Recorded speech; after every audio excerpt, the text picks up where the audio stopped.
फिर जब इतना वेल कनेक्टेड, इतना पैसा, इतने सारे लोकल डॉन गुंडे, एक रहमान डकैत जो एक छोटे से एरिया का गुंडा है, उससे क्यों उसकी, वो गुंडा नहीं है, डॉन है वो, वहाँ का एक जो डॉन है जो, हाँ बट एक छोटा सा area, not Dawood international criminal हो गया, मल्टीपल कंट्रीज में ऑपरेट करता है, पैसा बहुत ज़्यादा होगा, सिस्टम बहुत ज़्यादा होगा, आईएसआई और पुलिस से उसका ज़्यादा इन्वॉल्वमेंट होगा, पॉलिटिशियंस को उसने खरीद रखा है, तो फिर इससे ऐसा कैसे होता है कि एक लोकल इसके भाई को उठा लेता है और चले जाता है?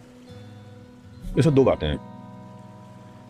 क्रिकेट की भाषा में कहूँ तो जब आप अपने होम टर्फ पे खेलते हैं तो आप बहुत कंफर्टेबल होते हैं, और जब कोई बाहरी टीम आती है तो यहाँ का वेदर, यहाँ की जनता जो चारों तरफ बिखरी हुई है, और जो होम टर्फ है इंडियन टीम का, वो इससे एक्विंटेड है, वो एक्विंटेड नहीं है उससे।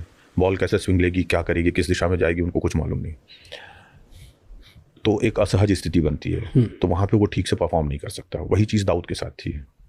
कराची उसका होम टर्फ नहीं है, चाहे कितना ही सपोर्ट हो, है ना, पहली बात तो ये है। दूसरी चीज़ ये है कि आप हाइडिंग में हैं।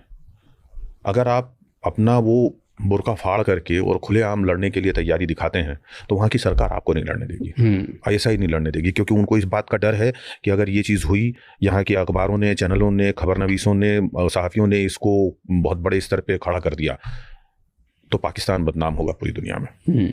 वो चीज़ नहीं संभव थी।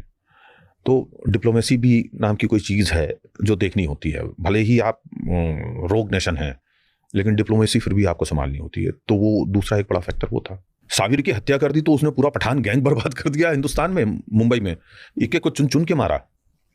जिन लोगों का साबिर की हत्या में नहीं था हाथ, उनको भी मारा।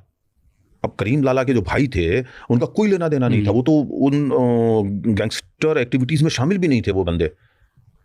मतलब 5 वक्त का नमाजी खुदा के बंदा था वो, उसको भी सरेआम गोलियां मरवा दी। तो दाऊद इब्राहिम इस मामले में बहुत ब्रूटल रहा है, बहुत खतरनाक रहा है। उसने कभी भी किसी ऐसे व्यक्ति को बख्शा नहीं है जिसने कि, हाँ, उसके परिवार पे हाथ लगा। भाई उसके पहले तक कैसा था, दाऊद के आने के पहले तक कुछ सर्टन रूल्स थे, वो रूल्स तोड़ने वाला व्यक्ति दाऊद खुद बना। जब उसने दूसरों के परिवारों पर हमला किया तो इसके परिवारों पर भी हमले शुरू हुए। तो जब इसके अब नूरा पे हमला हुआ, फिर इसने रहमान डकैत को मरवा दिया। हाँ, तो ऑब्वियसली कि मेरा दुश्मन है तो मैं छोड़ूंगा नहीं, फिर तो मैं ये इनके प्रकार साम दाम दंड भेद नीति सबका प्रयोग करूंगा। उसने सब इस्तेमाल किया, तो वो बदला था, पूरा हुआ।